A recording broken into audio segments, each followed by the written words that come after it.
Welcome back to the Hobby Chop Podcast, the podcast for the people. I am Big Ken. He is Zip. Zip, how you doing, my friend? Personally, good. Hobby has been way better than it has been this last week for me, dude. I got a slap in the face, a kick in the nuts, whatever you want to call.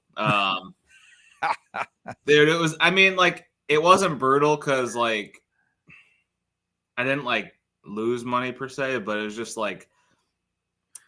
a few things happened that were really way less than anticipated. Put it that way. See, I think though, with all your stories and all your posts and everything I see, I think you're way overdue to get kicked, punched, and slapped. I mean, if you're in this hobby long enough, nobody has all W's. You're not going to have all W's on one side of the board. You got to put L's on the other side. And in your case, even your smallest L, where we're like, oh yeah, been there, done that. You're like, oh my God, that hurts so bad. We're like, what? What are you talking about? I'll explain why. So first thing we're going to talk, should we just run through a little outline of what we're going to hit tonight? Yeah, go ahead, do it. So we're going to talk a little bit about what I thought was Goldilocks conditions for this card I was selling. Clearly it wasn't. I had my first real, what I'm calling a dummy encounter on Whatnot. And I got to apologize to the card show world, and because I ate my own words a little bit. Ken and I are going to talk about the opportunity of flipping to PSA. Then we're going to mention about the Caitlin Clark market cooling off a little bit. NCAA basketball starting up. NHL season starting, but market is underwhelming, which is going to be a Ken-led section because I know nothing about that. And going to go over card ladder indexes and touch on our girl Michaela Blake's dropping 40 in the last preseason game. And we have a big announcement, but we're not massive. We're not going to drop it immediately. We're gonna make sure people are in here. We're going to ease on down. We're gonna after a few topics, and then we'll drop the bomb. Oh yeah. So I had a game used PSA 9 Michael Jordan patch. It had a pinstripe from the black and red, alternate jerseys. It's just an awesome card. It was a pop 8 with only 5 higher and a 10. And for Jordan cards, that's extremely rare. You got the card raw and graded it. I got the card raw and graded it from a collection buyout. So when I got it and got it graded and it came back a 9, I looked up the cert number, and PSA had an offer of $2,400 that I could sell it to PSA. And I had seen a BGS 9.5 recently do more than that. And I was like, well, with this card and a PSA, I think I'll chance it. If I get close to that number, I'll be happy.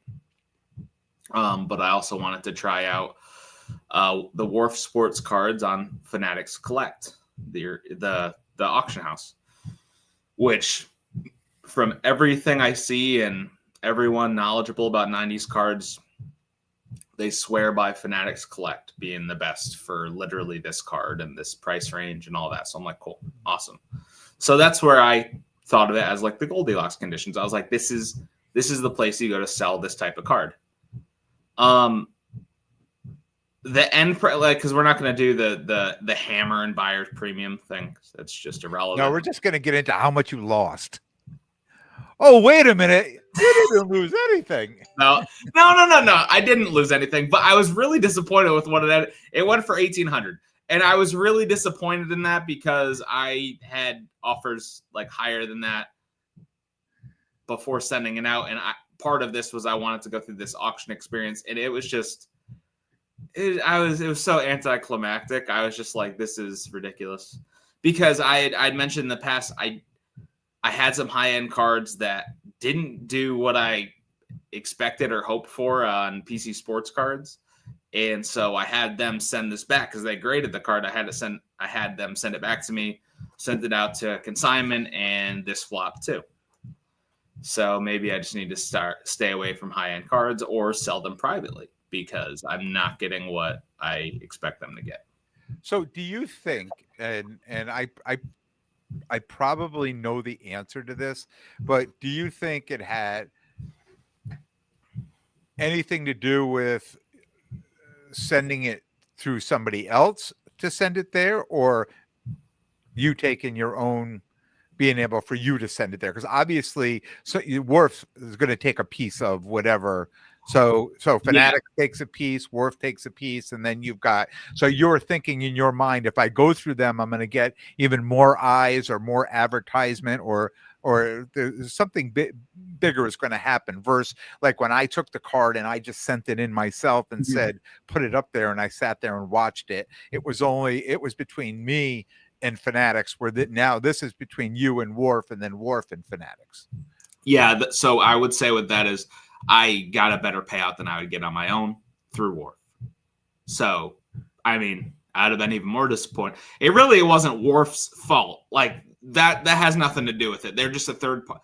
To my knowledge, from what I understand, is I would guess he sells so much that he gets better percentages, like essentially like why I would use PC sports cards, because they get better percentages than I would selling my own card. It's the same concept, just on a different format. Yeah. So really just utilizing him for a better percentage. So I have no issue with Worf whatsoever. In fact, communication's been great. I should get paid Thursday. I have no quarrels, no beef with Worf whatsoever. Just disappointing on the auction because I kind of tried to do my due diligence to maximize it for what I thought was the best place to sell it, and it was not what I expected. So seeing that eBay, you said would have paid what, 2,200, 2,400? Well, PSA had an offer of like 2,400. I meant PSA. Yeah. You're thinking to yourself, like most people did, if PSA is offering me this, I'm probably going to see, 5, 10, 15% above that number. Probably or if at least if it got somewhat close, I could have told myself, you know what, I gave it the opportunity to have a higher ceiling than, because that's just their number. It's not a negotiation with PSA. Like I was like, if it gets around there, because honestly, the bottom I wanted on it was $2,000. But with a card like that in the bull market we're in with MJ, I'm just like, hey, maybe gets into extended bidding and two people really want it. But that didn't happen. Yeah. That was the idea, though. The thought process. That's what we're hoping for, right? And that's a similar thing happened with my card. There was no extended bidding on my card by Jaden Daniels, the orange, to 25 that I put up, and we followed back in July. I was expecting all these things, and none of it happened. It just ended up selling out. And I've talked about this. Interestingly enough, there's some other cards that I don't expect much of anything, and the next thing you know, it goes into an hour into extended bidding where people are, going up and down. So you're absolutely right. It only takes two people that want that card, and depending on how committed they are, you could do very well. Absolutely. So I just wanted to give that sort of card a shot. And what's funny now is I'm probably going to do something stupid again, because I'm just at the point where I want to try each avenue and see what the experience is like. And then I can come back and talk about it so everyone can hear how it goes. But what's your new avenue? What's the next one? The next thing I'm going to try at with zero expectations, because I'm already not feeling it with the with the rep that's messaged me from Golden. I have the 1-of-1 Dennis Bergkamp Nike Swish card from Reverence. It's a soccer card. He's a legend for Arsenal in Netherlands. And I talked to a bunch of people in the soccer community that think the card is worth anywhere from $1,500 to $2,500. And then someone I Special One Cards, who's honestly he's been doing fantastic with the soccer content. Like he's just putting out more than anyone, I think, and has some great data dives. But regardless of that, he was like, look, you could sell that card anywhere. However, if you like that ceiling I was talking about, like I tried with the Jordan, he's like at Golden seems to have like the most high-end soccer guys there, like buying. So not that the card is massive or anything, but I'm trying to give myself a shot to maximize as much as I can in like an extended bidding format. So yeah, I'm gonna try it. You know, whatever happens. The minimum bid is $5. Hopefully I get $5 for it. And we'll see. is it there now? No, I'm waiting to get it shipped back to me right now. Oh, okay. All right. Yeah. So we'll follow along with that and see what happens. And you're going to find out later, you know, when we do the card ladder indexes, that soccer is up right now. It's doing very well. Yep, it sure is. Sure is. Got Michael Sports Cards, the hobby here, says he wants to get his string quartet to start playing. You know, yes, I need the world's smallest violin.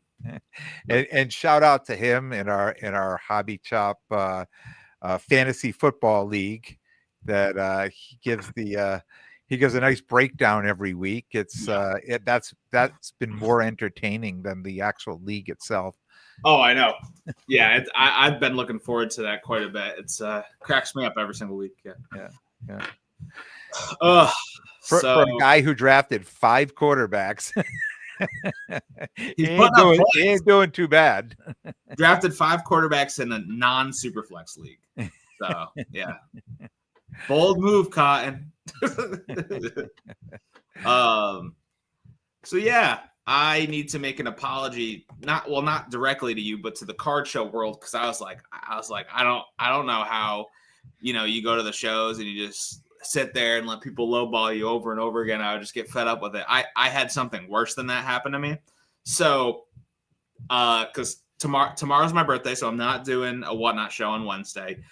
I was like, hey, let me try to just do like kind of like a last minute pop-up show Sunday morning before the games at like 9 a.m. because I know some people seem to have decent morning shows. So I went on, and in like the first couple minutes, I made a sale of a $20 Kobe Bryant card. Thank you for the birthday wishes, Michael. I appreciate it. The payment doesn't go through on the card. And the person who tried to buy it then goes, would you just run that as a giveaway? Was he the only one in the room? No. There are like 5 people. Would you run that as a giveaway? Because I can't pay for the item I just bid on. And I stayed on for another 45 minutes and didn't sell a card. So, and it was the best. I think it's the best inventory I've had. I literally have like 60 to 80 Michael Jordan and Kobe Bryant inserts, like nice stuff, and just didn't go my way. But even other people in the chat were like, what the hell, dude? Like, it was just like the guy didn't pay and then asked me to run the card as a giveaway, which I would much rather him lowball me than not bid on the item, not have a payment, probably even in his account, and then just, hey, would you run that as a giveaway? That's just wild to me. I know I got into some Whatnot stuff last week with the WNBA hobby coming out, and I got on to Collect for Good in his stream, and he had the WNBA hobby boxes, and it was fast and furious. Like, people were just bidding away on these things, and I won a few things. I did well. I hit some spots, and I hit some nice cards. Which was Friday night. So Saturday he comes back on, but he's just running a single show. Yeah. And, like most people do, say, hey, chat, what do we want to see here? And he was doing WNBA stuff. And I said, hey, look, I'm looking for the college women's stuff. Right. And so he pulled a few out and he started running them. And I'm the only one bidding on them. And I got to a point where I felt bad. And I'm like, oh my. And he's like, well, we're going to slow down on that. We're going to run something else. Right. And he's a great guy who's running a great stream. Like, my cards have already shipped. I'm waiting for them to show up. Right. But just, there's another example of some nights, things could go really, really well. Right. And then some nights things just don't go your way at all, and I'm sure it's like that day after day, week after week in those streams. Oh yeah. Can you highlight the EC3con comment, because I just want to reply to that, so I'll just clarify myself. Because so EC3con Scott, I'm assuming, said prime example, unfortunately, that not all shops or dealers are lowballing for the time it can take to sell. Agree. In this instance, I would in fact be the dealer. So yeah, I would be the dealer in this instance, and that's basically what I had said previously to Ken, was like, I don't know how you just have people coming up to you when online it takes that dynamic out of it. Clearly, it does not. Live streaming. In fact, people have no face-to-face interactions, so they can just request that item they bid on and didn't win. Why don't you just give it away for free? So it's to a whole nother level. But yeah, that would be like me coming up to your table at a show and making a deal and try to do 20. Yeah, try to do a PayPal and it wouldn't go through, and say it didn't make it, but can you just give me the card because I really want it? Yeah, exactly. It was one. Yeah, that's. So why won't you give it to me? Yeah, right. Like I at least other people in the chat backed me up, and they're like, someone was like, who had bought in a couple of my shows. He was like, bro, did you really just ask that? Yeah. So you go EC3con, such a random request too, and rude request. Yeah, it was, wild. Probably like a 13-year-old card, 13-year-old kid on whatnot. Just going wild. But I wonder how many times that works. Things work for them, right? I mean, I'm a guy known to give a lot of stuff away, right? that I'm not. It's not all about the dollar all the time, but I generally, when I'm face to face with people and I have a better feeling and know who I'm giving stuff to. But yeah, you never know. It may work for other people. Well, that's fair. I mean, geez, like when I was setting up, like pretty much every single show that I was at, if there was like a younger kid who came up and they liked the player, I would always give something to him. Like I remember when we were at Causeway, I in a collection buyout, there was like this custom breast cancer awareness, like Halliburton card that I gave to Zwiddlebug cards, and I was like, if anyone comes up and they say they like Halliburton, give them this, and someone did. So yeah, I remember that. So I always try to too, but like this didn't feel like that. This felt like your kid with the hype beast sneakers coming up asking if they could do 70% on downtown. That's what it felt like. Yeah. So good old whatnot. Yeah, it sucks. Okay. Happy birthday anyway. Being your birthday tomorrow. Thank you. Yeah, that's why. You have big plans. The wife making a dinner. You going out to dinner? What we're going out to dinner tomorrow night. So not doing the show. Mohegan. I am going to Mohegan. It's called Beauty in Essex. It's like we got like some drinks there before the Adam Sandler show, and we just want to go back for dinner. It looked like a really cool like lounge scene, and the food looked excellent while we were sitting there in the bar. So nice. That's where we're going. Yeah. Nice. Yep. Speaking of Mohegan Sun. Speaking of Mohegan Sun, what's going on at Mohegan Sun? Do we have a big announcement? We do. No, we don't have a big one. We have a massive announcement. Massive. Do you want to drop it or you want me to drop it? Yeah, well, we'll both do it. So we're doing the trade night. We're hosting the trade night for the EC3con show, November 22nd, 23rd, and there's the night of the Saturday night. The 22nd is the trade night.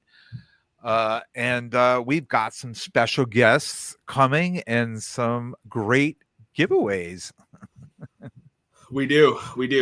I would say arguably one of the most important companies in the space, at least for me personally, for how often I use them.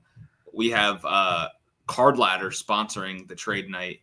And not only are they they're sponsoring it, and with the sponsorship, what they're doing is if you come up to Ken's table during the show. He's going to have a QR code, and anyone who comes up and scans that QR code, you'll get your first month of Card Ladder for free, which is great if you're new or not going to the card show, because you should, as soon as you get there, you should just go to Ken's table if you don't have Card Ladder, sign up and download, and then be able to use that tool for the entire show to, make sure dealers are on the money with their pricing, or at least you'll be able to know, right?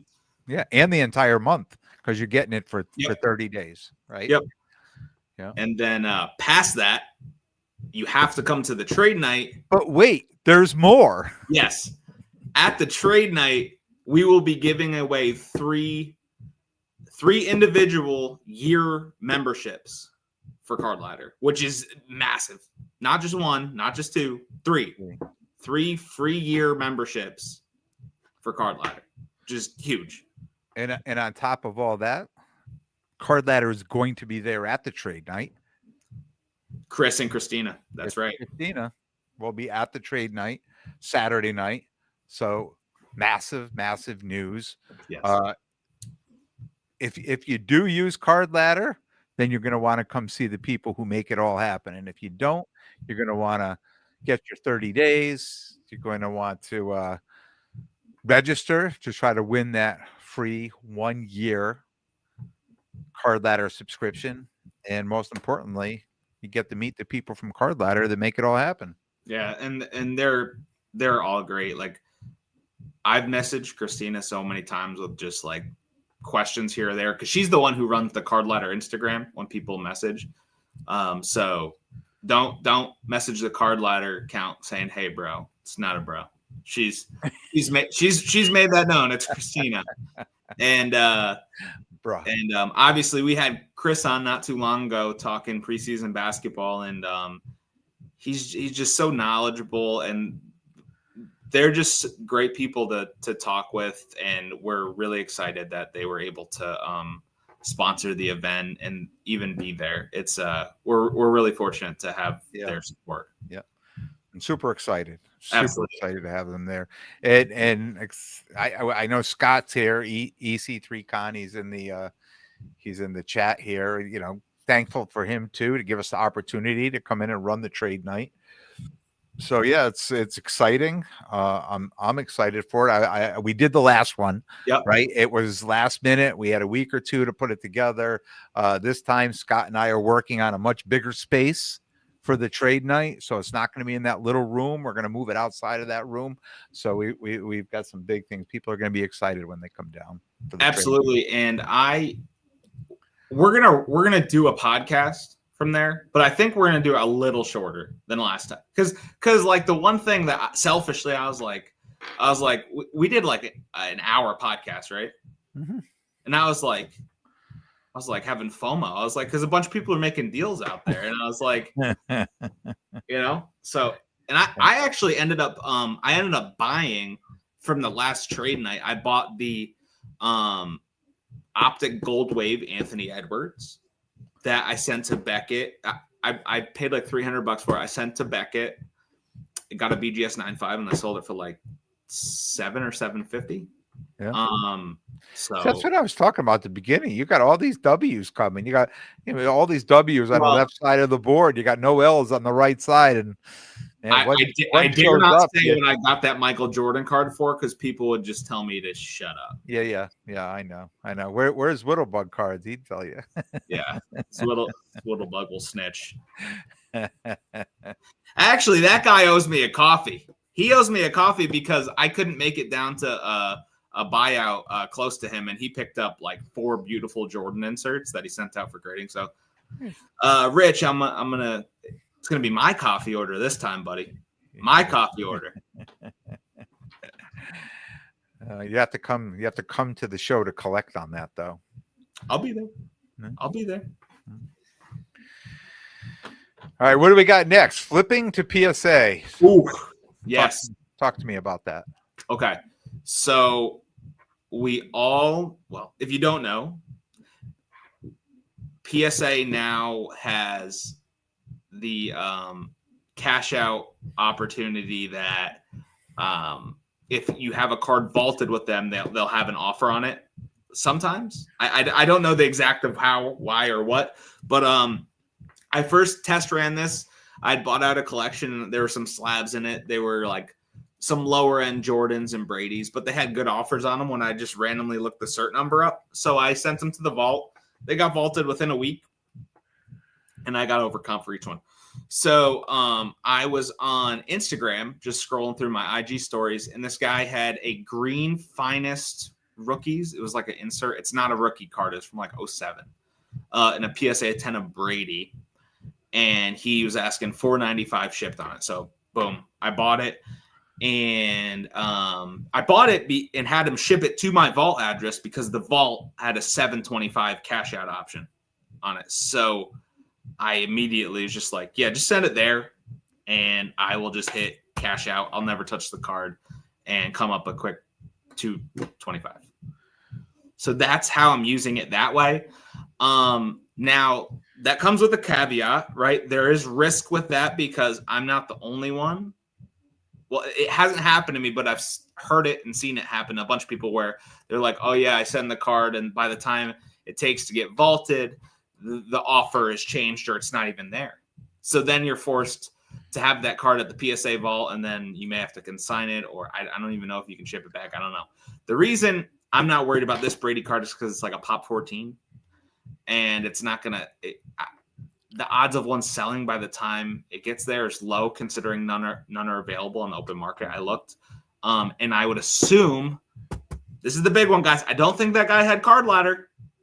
Because the reason that offer is $7.25 is because Golden had an $8.54 sale of it very recently that I saw on Card Ladder, which I would assume that guy did not have on Card Ladder, or else he wouldn't have had that card for $4.95 on his Instagram story. So I know we talked about this, and I looked into it, and I started thinking to myself, I mean, if PSA is going to make strong offers on cards, yeah, right? Fairly strong or a decent offer. I mean, I guess we would really have to look at the percentages, but it would almost make more sense to take some of those cards and just put it in the vault and just keep watching the market. And I mean, you don't even have to list it on eBay and go through the bidding aspect of it. As long as they're paying strong, you could just pull the trigger and say, yeah, go ahead. As long as the offer is good, just let it go. Right. Yeah, absolutely. Because you're not paying any fees, right, to sell it to them. Not like if you say, okay, list the card on eBay. It's through a Stripe account, and it just gets, it's like an ACH or what, I don't know. It just gets sent to you. I had the money in a day after accepting the offers, and I hadn't even had my Stripe account set up. So I here's another thing though, guys, is like, I feel like a lot of times people are like, you can only love or hate things in the hobby. Like there's this crazy dichotomy view. Like, things could get better and worse though. It's just like, how about take it for what it's worth? Is like, if it has a good offer on the card and you're going to sell that card anyways, it's not a PC card, just take the cash. Why not? Well, take it from somebody who sets up at a lot of shows, right? I know what cards are going to sell for. When I show up to most shows and I look at the most recent comps on a card, I know what it's going to sell for. I may not like it, and I may be disappointed in it. I may try to get more for it, right? It may end up going for less than I think it's going to sell for, right? But there's this, unwritten rule when you go to a show that nobody wants to pay more than 85% on a regular card and 90% on case hits and all. Like all of a sudden you start looking at this and you're like, wow, I say to myself a lot of the times, right? Are there any collectors left? I know when I show up to a show, I'll pay strong on a card because I'm not turning around and trying to flip it now. I'm looking at 3 to 4 or 5 months down the road that I'll flip this card when it's going to be in season, when I'm prospecting, saying I think this card is going to go up. But for the most people that come into a show and buy, they're paying under comps. So if you're looking at what PSA is offering on something like that, I still think you're probably within that same price range, and you didn't have to do any work for that. You didn't have to negotiate for it. And we're not sponsored by PSA, and No. I've only sold a few cards to PSA, but when you really think about it, I mean, it's a lot less work and a lot less fees just to sell the card to them versus taking that same card to a show and setting up, put it in your case, right? I mean, some cards could make sense doing that. Not all cards, Yeah. but there are cards that could make sense to do that. And I want to give a quick shout out. So, like, we could talk about this after. I'm sure you won't be mad at me either way. I'm not someone who I'm like, if we're making content, I don't think other people should not get credit because we're only talking about us. I want to tell you about a YouTuber who basically inspired me to do so much of this grade and consign quick flipping. His name's Tyler Short on YouTube, and he recently put out 2 videos of basically him going through live on his PSA submissions coming back and saying why he's going to accept some offers and why he's not. And he's a very high volume eBay seller too. And it's just like, that is a better depiction of how people could think about it than what me and you could say right now. So I just want to give people that like reference of, hey, go check out Tyler Short's YouTube videos about that. He did them recently because honestly, it's a great breakdown. And he's very shrewd. He's very blunt about it, and it's comical too. So it's a good little watch on that whole process. But Scott had a great comment there, and I think that's something maybe dealers could take into account at these shows too. Well, first of all, he said I use it and love it. Yep. Talking about the PSA cash out option. Yeah, PSA, and then I'll show this. Yeah, he goes, I do it as a shop so I can give better deals in person because I've made money randomly at PSA. And that's great. And I think like Ken, like even you, like as a dealer or these, like you should check Card Ladder and then maybe check the cert on it at PSA and see what that offer has. So it's like, if you're set up, I just, as you were saying it and as he just said that, I was thinking, I was like, wow, dealers at these big shows, if they can get under that number to whatever they're comfortable with, they could try to sell it for more at the show and then have a hard like bottom of like, no, I don't need to move it from this because I can ship it out and get that money in like, you know, so I definitely use that as a tool at the West Coast Card Show. That's interesting, man. Yeah, I made a list because it was just starting then. So I made a list. I went through, I scanned those, and I made a list of some of the prices that they would pay for these cards, right? Yeah. So when people come up and they're like, oh, I like that card. Can you do that? And I look at my little list. I'd be like, no, I can't. I'm like, if I walked over to PSA right now, they would give me this much for it. Yeah. Like I could be there, but I can't be there here. Yeah, it's just, it creates more competition and buyers have to come up to that price. And if not, then again, if you're a buyer at a show and you see a sticker that's below, snag it. Why not? Right? Like I just did that on Instagram. If I'm at the show and I see a slab that's, you know, underpriced from whatever wonky sale that the algorithm affects it, you know, again, you may be taking a risk. If it's a card that's selling regularly, it really could be risky. I think those lower pop, less cards that sell less could be the reason that you're like, it worked out. So like the fact that I got that card under 500 and the sale was at, you know, hopefully I'm going to get 725 for it is because didn't sell a ton. And there was a recent sale that the guy probably didn't see because he probably didn't have Card Ladder. And those PSA prices too, aren't they based on Card Ladder? If I remember when they were offering, it said Card Ladder, like there was a Card Ladder valuation when they were making offers on those cards. I asked Chris about that, and it's part of the algorithm, but not the be all end all for what it, you know. So I don't know because they are like brother sister companies under the Collectors Universe umbrella. Yeah. I know that it's definitely. Like in PSA, you see the Card Ladder value next to, you know, in the little scan, but it's not the be all end all for that. Yeah, exactly what Scott just says. It has both PSA value and Card Ladder value. Mm-hmm. Yeah. So it's definitely something. And I talked about, I used it with a PSA order that came back. I I sold back a number of cards in the order. I ended up making money on the order and getting graded cards back on top of it. The last few orders were just stuff I wasn't ready to part with, but future orders I may do that, and there's cards I may just send to that vault and let them.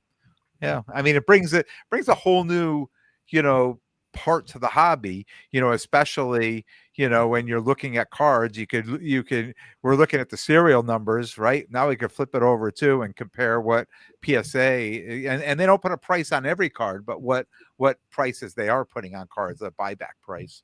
It's the closest model that I know of to PC Sports Cards grade to consign model, which I think is second to none of services in the hobby, because correct me if I'm wrong, PSA still charges you, and then you have to go look at the review offer, right? Yes. Yep. See, like if PSA held the charge and was like, here's your grades, accept these offers, and then we can charge you, that would be excellent, because then that would allow people to, in theory, pay for their grading order before the charge, which I get the issue with that. I'm just saying that's why PC Sports Cards has that service that's excellent. So, yep. Yeah. Yep. And then what Scott just said, they also don't offer on 100% of cards, which is true. But if you do know someone who wants a PSA 6, what is it, Chauncey Billups, I'm sure there's not a buyer. So, yeah. Damn. Stuck with that Chauncey card. Yeah. Just got to put it in a poker game. All right, Ken, why don't you take the lead on this? Because I'm sure you're way more in tune with it than me. Because I think you would put this section into our little outline here. The Caitlin market cooling off. Yeah. Tell me what's going on. Yeah. So like a lot of cards that I'm sitting on, I'm looking at the prices on, and cards that I may have, purchased, like checkerboard and things like that. I'm watching the prices, and I'll go on eBay and I'll watch the prices, and like a PSA 9 of her checkerboard was selling at one point at about $1,200, and now there's people sending offers in the 600s, right? So definitely, and there's a handful of other cards, and I not that particular card. I have a couple of those cards, but I've purchased some cards because I'm just thinking to myself, the price just seems too low on these. And I think people are just getting to a point where they got these cards and they just want to get out of them. And it always makes me nervous to buy cards on the cheap, especially when you've got the season just ended and you've got to wait for that to come back around. One, you're putting an investment, you're putting that money out there. And two, you got to hope that we don't know, what's going to happen with the WNBA, with the contract, will they lock out, what it's going to look like next year. There's just a lot of variables. And I mean, I think the people who, make the right decisions, and I don't know what that right decision is now, it's going to pay dividends next year, or it paid dividends now and they're happy they did it. I don't know what that looks like, right? So I'm watching the prices come down on some of her cards, and her Prism, and which I think is probably the most affordable, right? The Prism cards are probably the most affordable, and probably holding the most value. So these are the cards that I'm watching, and I'm saying, look, when the price gets to here, I'm going to pull the trigger on it. And some I've got an offer. I said, let me counter offer. And then people like quickly accepted the counter offers. I'm like, oh, I should have gone lower, right? But only time's going to tell what's going to happen with that. But you know what? I don't mind holding, the old saying in the hobby, right? Collect what you love. And this way, if the market drops out, you still have the cards. Someone like her, I don't mind holding on to those cards. So, but it's definitely been an eye opener to see some of the prices on some of her cards recently.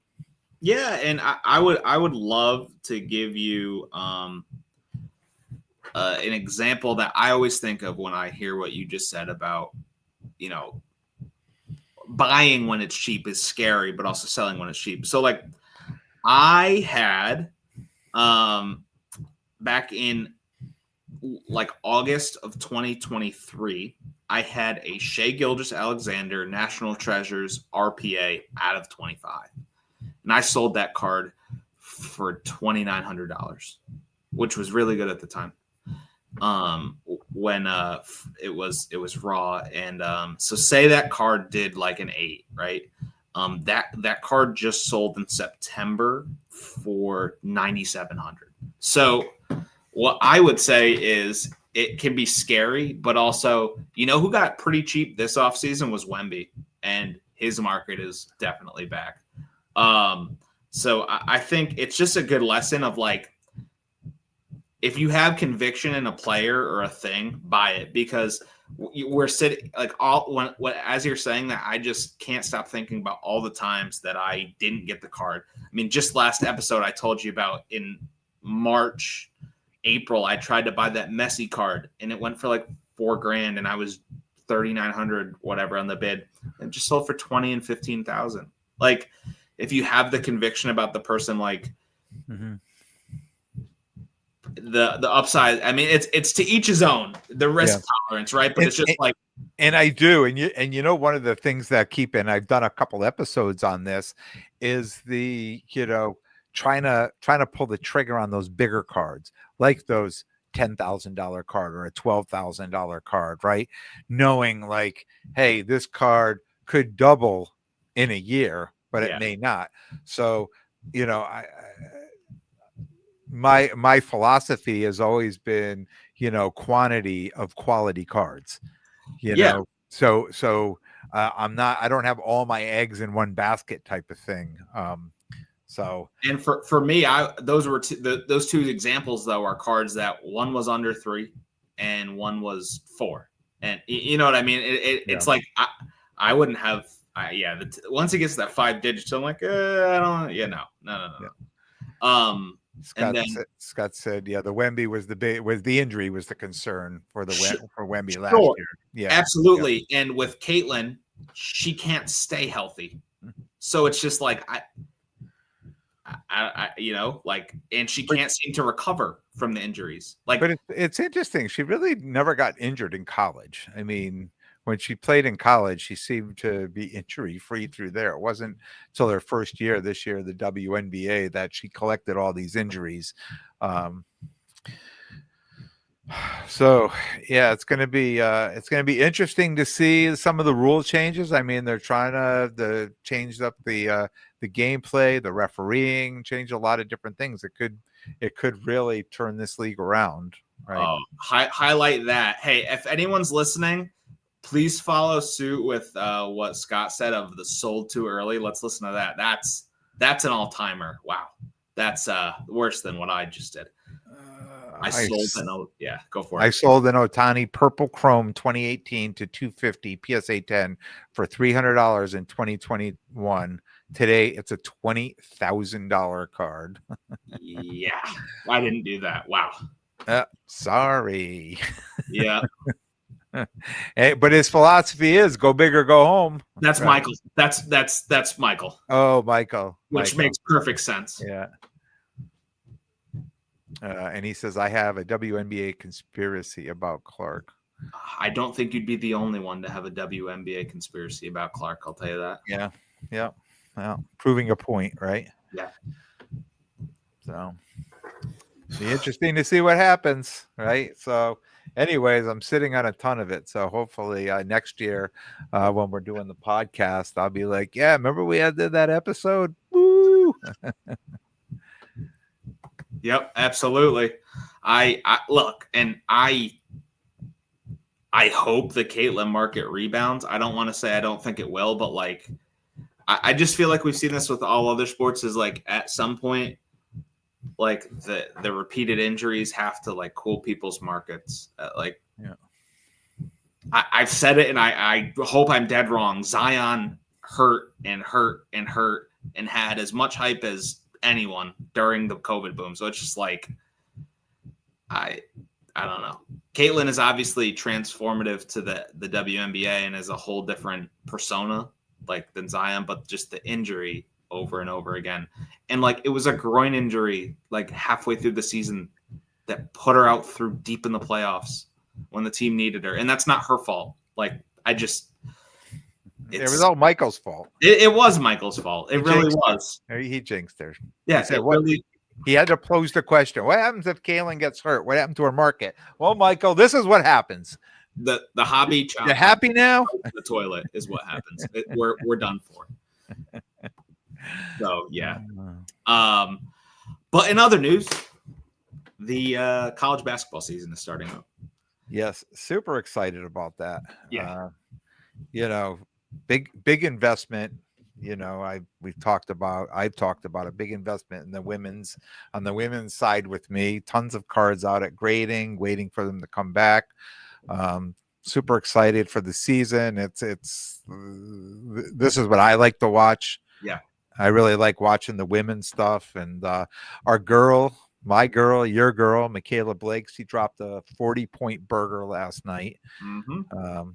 Looking like one of the top players right now in Division One.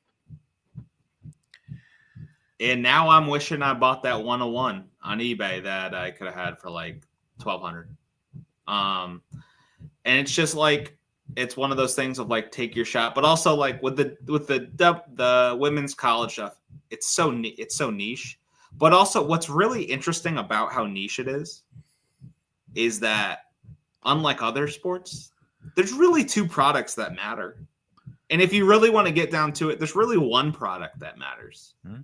Like Bowman's Best is cool, but like you and I both, I think easily it's Bowman Chrome U or Sapphire is like what you want. So, you take the there's demand. Like I'm not trying to discount that there's demand, but like if you compared it to like football, MLB, men's basketball, it's not the same, right?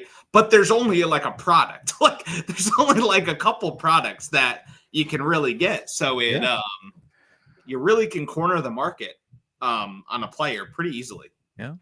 And even now buying the Bowman U Chrome from last year, right? Or actually I think it did come out in this year, but you watched my last episode, the eye test, Juju Watkins on card auto. I mean, I'm still pulling bangers out of those boxes. So, yep. And and what's interesting about her is like you just got a year to buy her at a lower price now. But it's not even lower. I mean, her prices really have not come down, which is just mind-boggling. I mean, they shouldn't though, because like she's like as big as anyone in the WNBA already. And like, she's huge, man. Yeah. She's really huge. Yeah. And they have the Unrivaled League. And if you go around and look at all the players that they've already signed that are in college now, that they've already signed for that Unrivaled League, and they can't play until they're out of college, but they're already committed. They've already committed these players, and Michaela Blake, Sarah Strong, Silas Swords, Juju Watkins, just all the big names right now in college basketball, women's college basketball, are all signing, these deals. So yep. And I just see that market to continue growing, especially like this class of like the first Bowman seems really strong. Seems really, really strong of names that are going to matter. Like, I think we're going to have several first tier names out of this class, which I don't know. Like, if you go to 2022 of like true first tier names, it was Caitlin and Juju of first tier names, right? I know there's other names, but talking first tier. Don't discount Kiki. Okay, yeah, right. So, yeah, exactly, yeah. So again, the only got a whole season to make a move. She's going to do it. I have a big PC of her too. I'm not saying that she's not a great PC. I'm just saying like first tier names, right? Like, yeah, So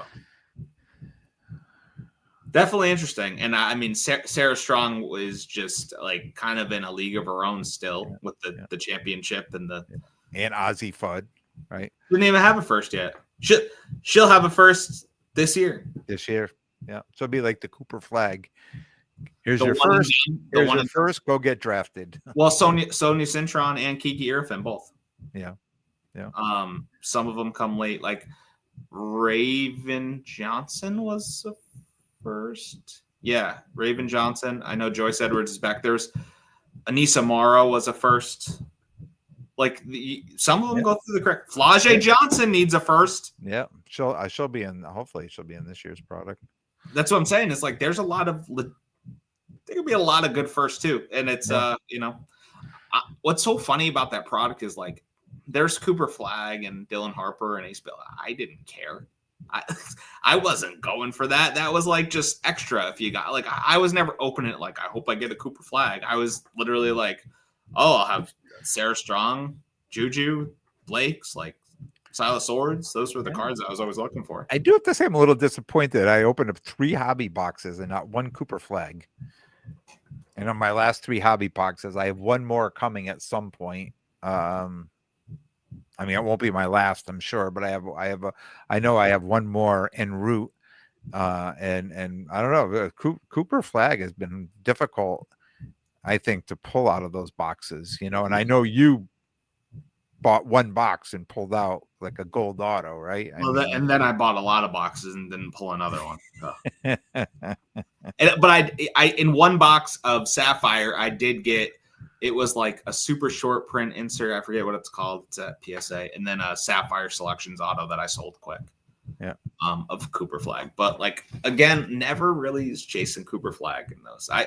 Because it just like the life cycle of it felt short, Yeah. But I'm interested to see. We should do a check in like a month or two and see how the prices are holding up. The college ones. Yeah. It'd be interesting to see. Yeah. Have you seen any of the new Topps NBA basketball? Have I seen it? Like I've seen a few cards because they've been being posted up in our chat, but I haven't watched any being ripped. And it's funny. It's funny. My daughter calls me tonight. My daughter and my son-in-law are 76ers fans, right? Okay. And she's like, VJ Edgecombe. You got any VJ Edgecombe? Is that what it was? Exactly. She said he's so excited to watch. She goes, we're undefeated, and my husband says we're going all the way this year. And I said, how many games did you guys play? And she's like, well, it's only 3 games, but we're undefeated, and we believe now. We believe we're Edgecombe has looked like a straight up vet. He's fantastic. Yeah. I with the new Topps, like I just decided I was like, I'm gonna buy one hobby. I bought one hobby on Fanatics live just because like it was the new thing. I was like, I'm gonna get one. I got one. I think I got a few okay cards. I don't even really remember. But I remember Flagg, one of one auto. I mean, that was what am I going to do with that? I got a Cooper Flagg base card. I remember that. But like I just remember thinking through this whole thing. I'm just gonna wait for Topps Chrome if I'm gonna try to get more cards, and I don't. That's kind of where I would. Didn't Rich get Rich Whittlebug cards? He pulled a decent card out of there, didn't he? I don't know if he did. I know he was getting the mega box case. Oh, they must have won tonight. She just messaged me and said 4-0. You better get a VJ Edgecombe card for her. and Jared McCain's hurt. Like he's not even playing right now. So yeah, Philly. Yeah. I guess she didn't watch the Saquon. She said I told her how great that Saquon documentary was on Prime. And of course, they're Eagles fans too. Yeah. And she said, well, if the Sixers aren't on, we're going to go home and watch that. Now they're 4-0. It's tough in Philly. You just come off a Super Bowl and the Sixers are overtaking you. That's crazy. That's crazy. All righty. What did you want to say about the NHL season? Because we'll hold off to that. Let's just talk about. We got about enough time to talk about the indexes at Card Ladder. Okay. So let me pull them up. So I just thought it was interesting. Like I try to utilize Card Ladder as much as possible. So I've always just used it for comping cards, right? Nothing else. But that that app does so much more. So I've been really trying to, dive into it and use everything it's got. So I come across these indexes on here, and I just thought they were amazing. And some of the things, and I have to ask Chris about this, and maybe too, like on an index, the top index, Star Wars, right, up 144% over the last couple of weeks. Like I don't understand, was there a Star Wars product that came out? Like, was that just mean one big sale of on a card or a few cards? I think it's the Force. No, I have no idea why Star Wars would be way up. That's a great. I have no clue. Yeah, but basketball, the market's up. Season just came back. Yeah. New Topps product. I mean, there's crazy high-end sales in the news with Mr. Wonderful buying those. So I get that. Yep, up 5.06%. Wow. Football, yeah. Football up 2.17%. Like that was part of my driving force when I sent my cards out to consignment. Like knowing that football's up, my shows are coming up in a few weeks, but I'm sitting on these cards, and like, why not get them out there to the market? Why the market's up? Yeah, absolutely. Yeah. So even though we did talk a little bit about hockey, I mean, hockey's still, 1.98%, and the season just started. So if we compared that to like basketball, because their season started almost the same time. I mean, it started, but it's still, it's like such an interesting market for hockey. And when I told you, when I traveled out to Canada, when I was out in Winnipeg and I hit card shops out there, I mean, it was all hockey. Like very little anything else. It was hockey, and people coming in buying boxes. All their cases were just full of singles and hockey. So there's a big market for that somewhere. But you go here, and I was trying to explain to them there, like if I walked into a shop in what they call the States, if I walked into a shop, it's going to be football, baseball, and basketball. I mean, it's going to be very little hockey in the cases. What's like the time period that it's up? Like is it up like that percentage over a month, or what is it? So hockey, this percentage is 1 month. Okay. I have a fun quiz for you. Mm-hmm. What do you think the Ohtani index is up over a month? 31%. 25%. Oh, that was close. How about over a year? And they won the World Series last year. And he had the 50-50 season. First time ever in MLB history. I'm going to say it's up more now than it has been. So I'm probably going to stick with my 30-something%. How about 106.98%? I was going to add 100 to that, and then say 100. As you were saying that, I was like, I got to look up the Ohtani index, because that's... Yeah. And even the WNBA market is up, and we know that's because the cards just came out, right? The Don Russ hobby boxes just dropped finally. These cards were supposed to come out in June. Do you remember that? Back in June, these cards were going to come out, and then it was Panini has less cards to print now. Huh? So I said, I think Panini has less cards to print now. So what's going on? I have no idea. And I ordered boxes, and they told me they're going to ship 11, 12, November 12th. My boxes won't get shipped to me until then. So, soccer is up. What do you think soccer's up? What was basketball up? 5.06%. I'm gonna guess soccer's up 10%. No, certainly not as much. Oh, okay. 1.67%. I thought it was like way up. No. But social media is doing a great job at making me think soccer is just way up. Yeah. And what's funny is I used to do wrestling too. And wrestling was such a funny market that when you were building up to a WrestleMania, like the numbers would go up and up and up, and the excitement. And as soon as it was done, it would go down. I haven't followed it in a while, but I see wrestling is down 18.54%. So that just tells me that there's no big event anytime soon. Wrestling. Yeah, golf is down too. Can you believe golf is down? Tennis is up. I think golf is a huge, like, slept on market. I really do. I decided I have golf. I have tons of golf cards that I was going to sell, and I kept looking at the prices, and then somebody's like, "Oh, I'll buy all your golf cards." And when I looked at the price, I'm like, I'm just keeping these all. Yeah. Keeping them all. I boxed them up. I put them aside. I'm just going to hold on to all of them because I have to think someday they'll be. Same with my tennis cards. I've got tons of tennis cards, like really good players, all in PSA 10, right? That I look at the values and I shake my head. I can't believe that what the values are on them compared to when I bought them, right? I said, no, I'm just hold on to them. I think the golf. I feel like the game of golf has just grown so much too. Have you played? Dude, I have not. Which we got to get out there before the. Well, it might be. It's probably close. I mean, geez. I haven't heard you talk about golf in a while. Yeah, busy buying these dang cards, selling these dang cards. Having fun, right? So much fun. Okay, yeah, so much fun. I enjoy it. It's a good time. Yeah.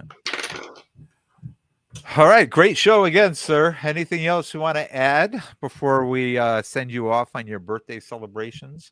I would just say keep in mind for the show with just the opportunity to get a free year of Card Ladder. I know how much that has helped me with what I do, and I'm not just saying that. I mean, I feel like we talk about Card Ladder all the time anyways. It's truly like they're sponsoring the trade night, but even if they hadn't, I would feel and say the same things I'm saying now. So I would definitely, if you're going to the show, try to make it to the trade night in order to snag that. I mean, it's a pretty good value if you're going to put a dollar amount on the year membership anyways, just in that regard. So it's awesome giveaways there. Yep. Yeah, we're going to have, and there'll be more giveaways than that. We're going to have some food, some drink. Sports Card the Hobby backed out, man. He can't come DJ the event. He's got, family. Could you imagine he's got family? He's got things going on. I thought he was going to be busy writing up the weekly fantasy football report. Yeah. So the review. So he needs to send it to the editor, which is me. He sends me some rough drafts sometimes. Yeah. But calling that the Tuesday morning review. Yeah, I think me and him are gonna have to have a FaceTime and really get serious about these reviews. A little coffee, talk about it. But no, great show as usual. Live next week. Sounds good to me. Okay, good. All right. I want to thank everybody for watching. Thank everybody for listening. Please please subscribe, and we'll be back next week with a brand new episode. Good night. Here's it. See ya.